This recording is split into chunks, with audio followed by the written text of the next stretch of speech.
오후장 대응 전략 함께 고민해 보도록 하겠습니다. 오늘은 딜사이트S의 김정기 마스터와 함께합니다. 마스터님 안녕하세요. 네, 반갑습니다. 오전에는 그래도 출발할 때만 해도 좀 여러 가지 기대감이 생겨났었는데 아무래도 빅 이벤트 앞두고 있는 만큼 시장이 조금은 관망세를 이어가려고 하는 것 같습니다. 좀 많이 한산해진 것 같은데요. 오전장 어떻게 진단하실까요? 일단 오늘 증시 흐름은 조금 지지부진한 흐름을 보여주고 있는데요. 조금 디테일하게 들어가기 전에 미국 증시 얘기를 좀 먼저 말씀을 드리고 싶어요. 지난주 금요일 미국 증시는 물가 불안이 좀 완화되면서 매수 심리가 회복되고 강세를 이어나갔었는데 트럼프 2기 행정부 출범을 앞두고 친기업 행보가 이어질 것이라는 기대감까지 더해지면서 나스닥이 1.51% 상승 마감했습니다. 지난 15일에 12월 미국 소비자 물가지수 CPI 근원치가 5개월 만에 둔화되는 흐름이 나오면서 증시가 동반 급등했던 흐름이 나타났거든요. 하지만 우리가 좀 유의해야 할 것이 있습니다.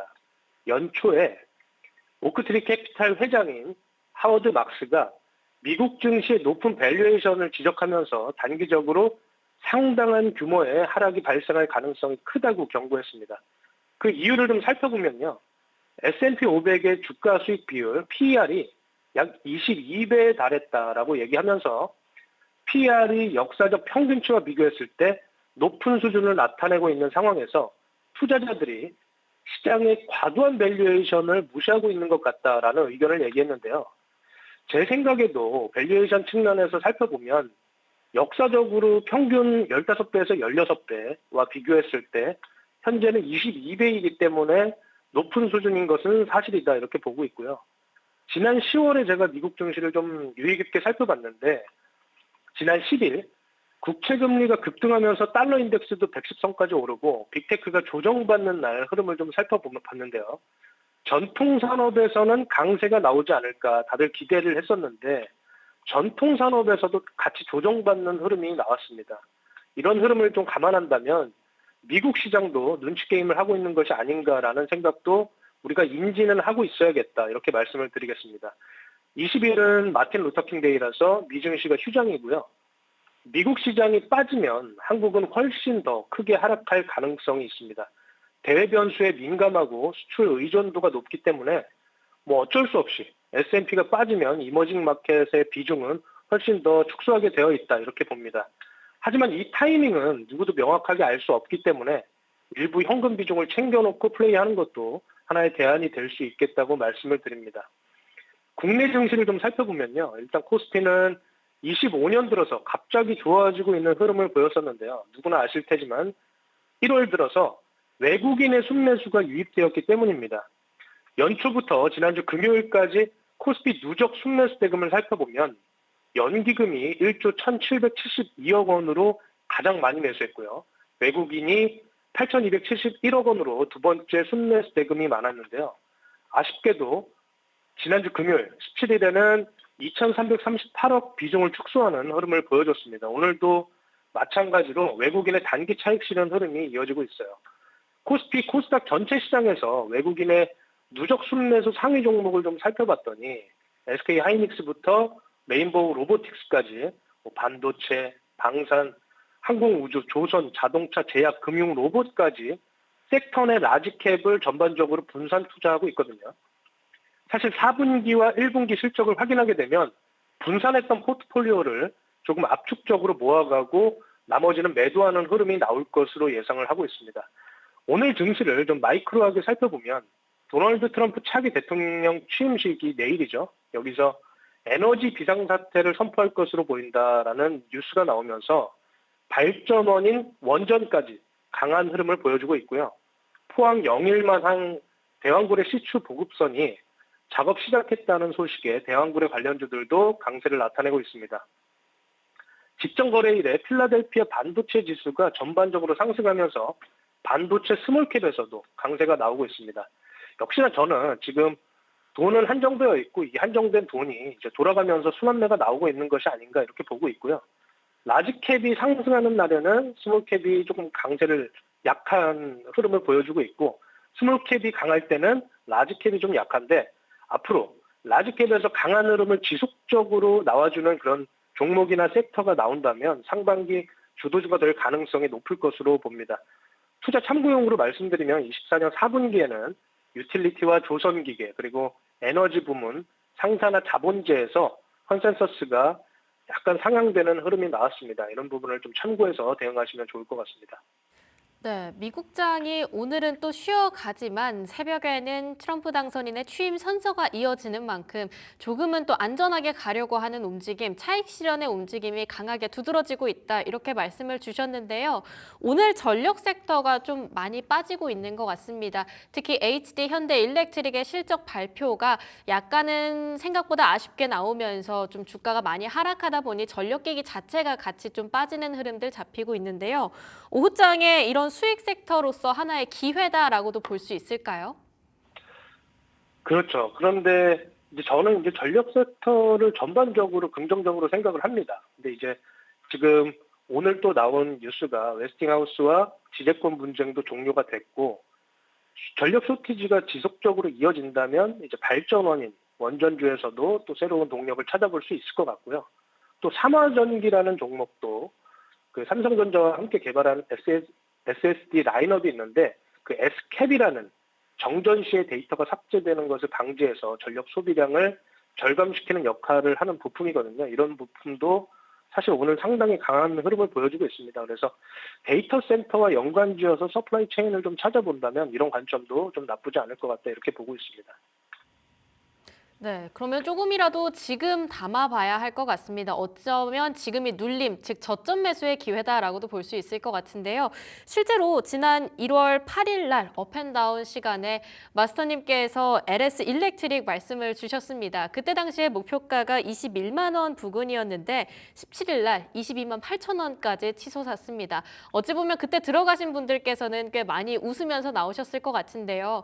이렇게 좀 떨어지고 있는 날 오히려 더 추가 매수를 할까요? 가격 전략에 있어서 변동사항이 있으실지도 궁금합니다.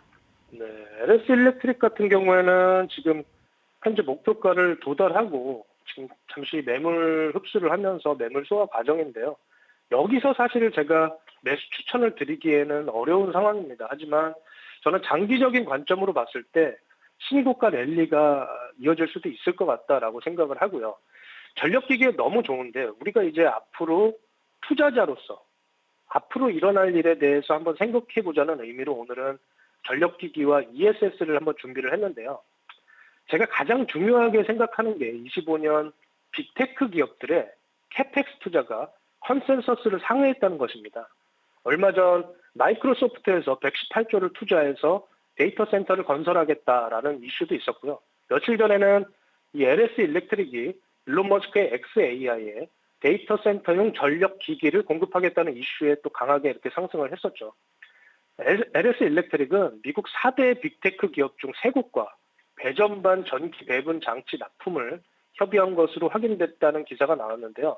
이렇게 전력 쇼티지가 상당히 심각한 상황이기 때문에 그렇다면 국내 변압기 회사들은 수주를 발여서 받을 수 있는 상황이 되지 않았을까 이런 생각을 한번 해봅니다. 제가 전력 기기에서도 변압기를 왜 최선호주로 꼽았냐면 이 초고압 변압기가 가장 먼저 깔리기 때문입니다. 발전소에서 생성된 전기를 높은 전압으로 송전을 해야만 전력 손실이 줄어들기 때문입니다. 그 다음에 이제 전선 수요가 증가하겠죠. 그 다음이 이제 배전 변압기나 기타 전력기기 순으로 수요가 차례차례 이어지게 됩니다. 하지만 전선의 경우에는 재사용률이 좀 높기 때문에 사실 신규 수요가 증가해야 다음 사이클, 다음 캐파에서 수혜를 받게 되는 그런 구조입니다. 배전 변압기는 납기가 짧습니다. 그래서 한 6개월 정도 되는데 대표적으로 재룡전기나 산일전기가 있지만 배전 변압기는 우리나라가 가장 경쟁력이 있다고 보기는 어렵고 중국과 베트남이 이제 만들고 있기 때문에 경쟁이 좀 치열한 상황이다 이렇게 판단을 했습니다. 그래서 최선호주로 초고압 변압기를 선택을 했는데요. 초고압은 사이클이 길기 때문에 증설을 크게 하기가 어렵습니다. 긴 사이클로 본다면 쇼티지 이후에는 전력 수요가 다시 감소할 수 있는 가능성도 있기 때문입니다.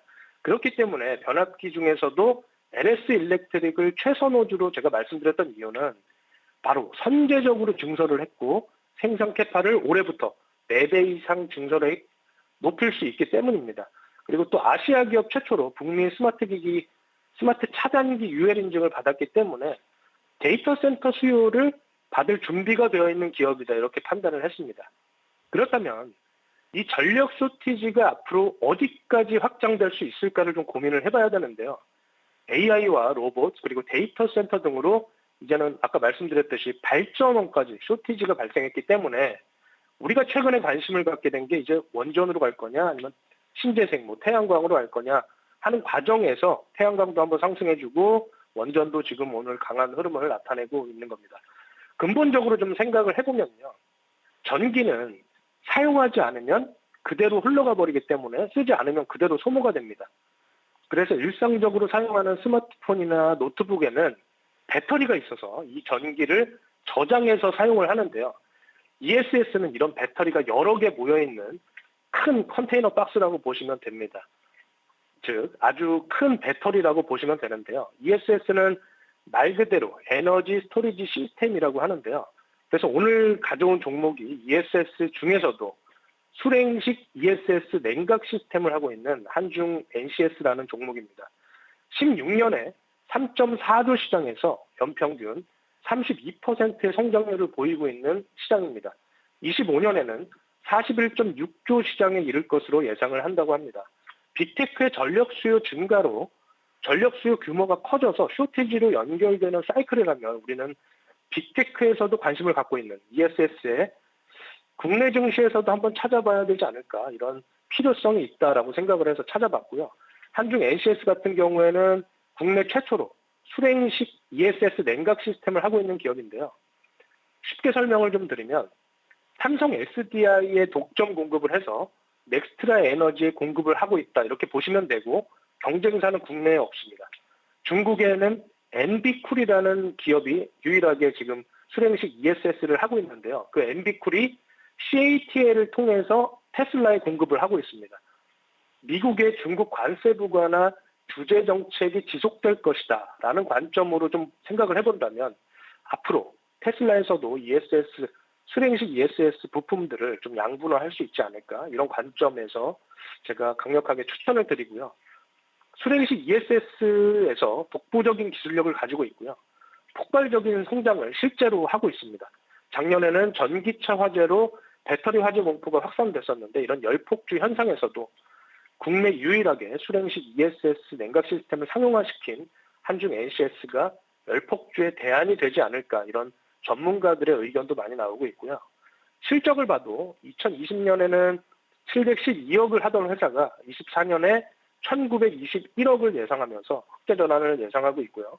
25년에는 3천억 이상의 컨센서스를 초과하는 실적을 달성하지 않을까 이렇게 기대를 하고 있습니다. 주가를 한번 좀 살펴보겠습니다. 6월 24일에 바로 이날 이제 상장을 했어요. 코넥스에서 코스닥으로 이전 상장을 했는데 그 이후에 주가가 이렇게 쫙 빠지게 되죠. 그래서 이렇게 좋은 회사가 왜 주가가 이렇게 하락했을까를 좀 제가 찾아보니까 락업 물량이 상당히 많았습니다. 시장이 안 좋은 상황이었기 때문에 보호예수 기간이 끝나면서 1개월, 3개월 물량이 시장에 이렇게 던져진 게 아닐까 생각이 좀 들고요.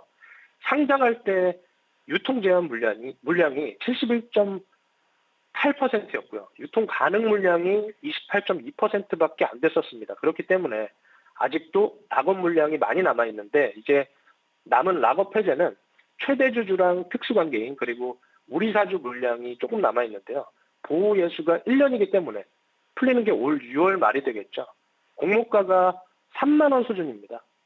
현재가에서 뭐 거의 오른 게 없기 때문에 과연 이 정도 가격에 최대주주가 매도를 할까라는 관점에서 본다면 아직 성장성이 남아있는 기업이기 때문에 충분히 매수 관점으로 봐도 될 것이다. 저는 이렇게 판단을 합니다. 그래서 제가 가격 전략을 좀 제시해드리면요. 이렇게 파란 선으로 만들어 놓은 것이 시간의 흐름과 거래 대금에 따라서 가장 큰 매물대를 만들어 놓은 것이고 단기 매물은 이렇게 갈색 선으로 좀 표현을 해봤는데요.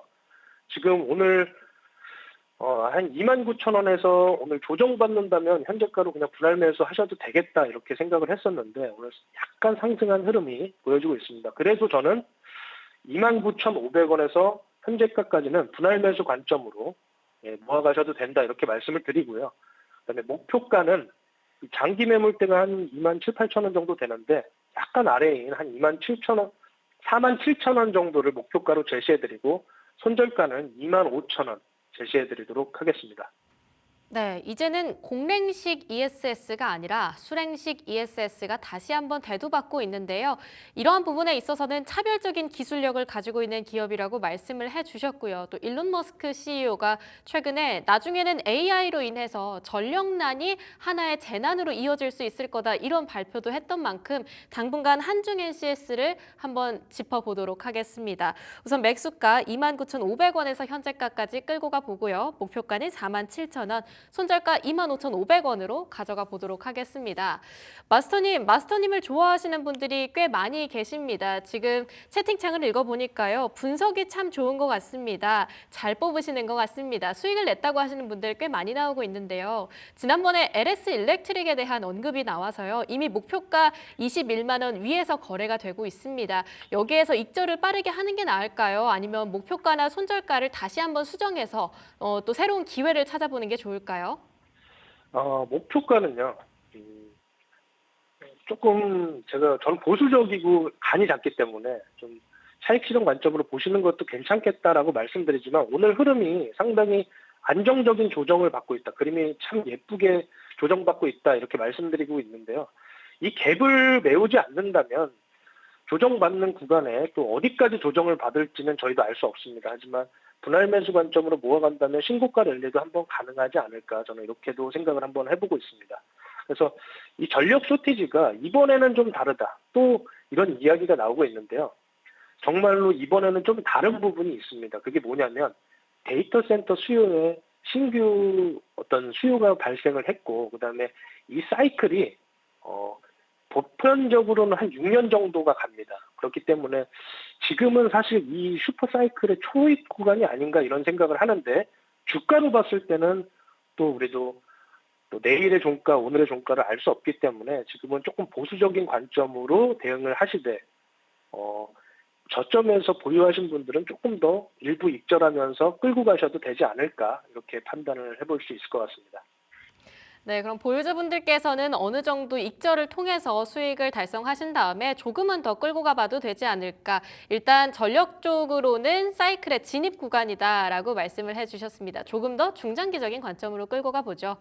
자, 그 다음 섹터가 미용 의료기기입니다. 클래시스가 다시 한번 실적 잘 나올 거다라고 하는 기대감 받고 있는 것 같기도 하고요. 오히려 불황일수록 스스로 관리하는 사람이 늘어나서 미용기기 쪽으로의 수요가 늘 것이다. 이런 얘기들도 계속 나오고 있는데요. 포인트 한번 짚어주실까요?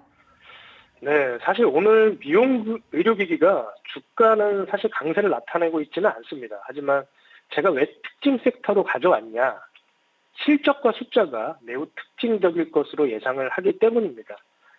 저는 미용 의료기기 전반적으로 긍정적인 흐름을 보여줄 것이라고 생각을 하고 있고요. 일단 25년 제가 말씀드렸던 증시 키워드를 한번 다시 복기를 해드리면요. 저는 해외 진출, M&A, 그리고 리슈어링이라고 말씀드렸는데요. 그중에 미용 의료 기업들은 전반적으로 해외 시장 진출을 통해서 큰 성과를 거두고 있습니다. 한류 열풍이 처음에는 K-팝에서 시작되었지만 엔터뿐만 아니라 푸드, 패션, 뷰티, 거기에 이제 미용 의료기기까지 확대로 이어지고 있다는 데이터들이 계속 쏟아져 나오고 있습니다.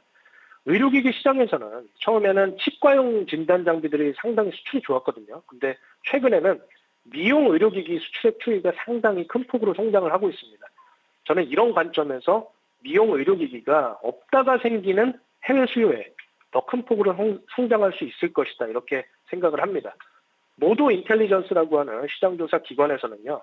글로벌 미용 의료기기 시장이 24년에는 하나로 약 36조 원에서 CAGR 한 10.32% 성장해서 29년에는 약 59조에 이를 것으로 전망을 하고 있습니다. 특히 이쪽 업계에서 제가 말씀드렸던 최근 해외 시장 진출을 하기 위한 M&A가 정말 활발하게 이루어지고 있는데요. 최근에 동화약품에서 하이로닉의 지분 57.8%를 인수하기도 했고요. 동국제약은 미용기기 업체인 세이스킨을 보유한 위드닉스를 인수하기도 했습니다. 시장 규모가 급속도로 성장하고 있기 때문에 M&A도 활발하고 국내 기업들이 해외 진출에 성공을 하면서 한국 기업들의 마켓 쉐어가 증가하고 있다라고 요약을 하면 될 것 같은데요. 미용 의료기기 시장에서 북미와 유럽 시장에 진출해서 성공한 기업은 클래시스, 아까 말씀하신, 그리고 제이시스 메디칼, 원텍, 하이로닉 정도로 볼 수가 있을 것 같습니다. 그 중에서도 제가 오늘 가져온 종목은 원텍이라는 종목인데요. 원텍은 원래 레이저 중심의 기기를 하는 업체였었는데 2020년 이후에 올리지오라고 하는 고주파 기술을 활용한 피부 미용 의료기기를 시작을 했습니다. 하이프나 RF 기반의 기기를 비침습적 기기라고 하는데요. 비침습적 기기를 이용한 시술들은 보톡스, 필러처럼 물리적으로 이 표피를 투과하는 작용이 없습니다. 피부 재생과 리프팅, 그리고 주름이나 여드름 개선에 쓰이고요. 글로벌적으로 최소 침습적 시술에 대한 수요가 증가하고 있는 추이입니다. 22년 이후에 아까 말씀하신 클래시스가 슈링크라는 제품으로 전성기를 맞이하면서 주가가 몇 배나 상승하는 그런 모멘텀을 보여줬는데요. 이런 하이프 기기들의 특징은 카트리지처럼 소모품이 많이 필요하거든요. 소모품 매출이 엄청나게 발생하고 기기 자체도 억대까지 갈 정도로 비싸기 때문에 생각보다 마진율이 엄청 높습니다. 이렇게 클래시스가 첫 번째로 폭발적인 성장을 했는데요. 그 비즈니스 모델 그대로 지금 해외에서 성장 중인 기업이 원텍이라고 보시면 됩니다. 원텍의 올리지오나 미용 의료기기의 그 마진율은요. 한 6, 70%의 매출 총이익률을 보이고 있고 소모품, 핸드피스나 카트리지의 경우에는 제조 원가가 낮아서 8, 90%의 매출 총이익률을 기록하고 있습니다.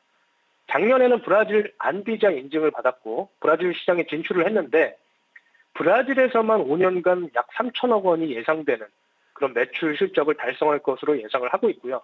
미국에서도 올리지오와 올리지오 X에 대한 FDA 승인을 획득했습니다. 중국과 호주에서도 작년부터 인증을 받은 후에 영업을 시작했고 인도네시아까지 인증을 획득하면서 새롭게 진출을 하고 있습니다. 올해는 아랍에미레이트에서 육종 의료기기에 대해서 인증을 획득했다는 소식이 나오면서 중동 시장 진출 확대로 다시 한번 관심을 받고 있는데요. 이렇게 원텍은 해외 시장에서 큰 성과를 거두고 있고요. 24년 3분기 매출 비중에 62%가 해외 매출에서 나왔습니다. 정리하면 비침습 기기인 올리지오가 성공적으로 해외 시장에 진출을 했고 그다음에 한국부터 꽤 괜찮은 성과를 거뒀기 때문에 동남아라든지 북미, 대만, 남미, 중동까지 시장을 침투하면서 마켓 쉐어를 확대하고 있다. 이렇게 보시면 될 것 같고요. 올해는 본격적인 성장의 한 해가 될 것이다. 저는 이렇게 보고 있습니다. 비침습 시술도 글로벌리 수요가 증가하고 있다. 이렇게 보시면 될 것 같고요. 소모품 역시도 그 어마어마한 마진율을 확보하고 있다. 이렇게 정리하면 될 것 같습니다. 기술적으로 좀 살펴보면요. 지금 장기적인 하락 추이를 상승 이탈하는 흐름을 보여주고 지금 단기 매물에서 지지를 받고 있고 장기적인 저항 구간에서 지금 저항을 뚫지 못하고 조정받고 있는데 충분히 매물 흡수 구간이라고 생각을 하고요. 제가 한 가지 더 만들어 놓은 것이 가장 강한 저항대를 만들어 놨습니다. 그래서 이 구간이 지금 현재 1,200원 정도가 되는데 저는 목표가는 보수적으로 한 8,500원 정도 제시를 해드리고요. 5,500원에서 현재가까지는 분할 매수 관점으로 접근할 수 있겠다. 그리고 손절가는 이 상승의 초입 구간인 4,700원 정도 이렇게 제시를 해드리도록 하겠습니다.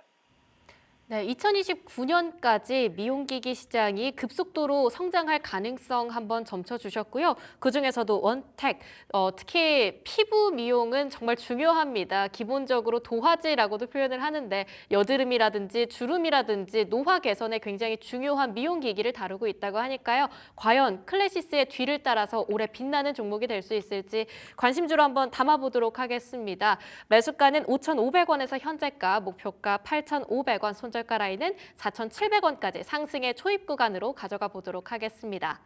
이렇게 오늘 잘 나갔었던 섹터들 그리고 그 안에 있었던 탑픽주들까지 하나하나씩 짚어봤는데요. 오늘 스페셜 공략주 한번 살펴보도록 하겠습니다.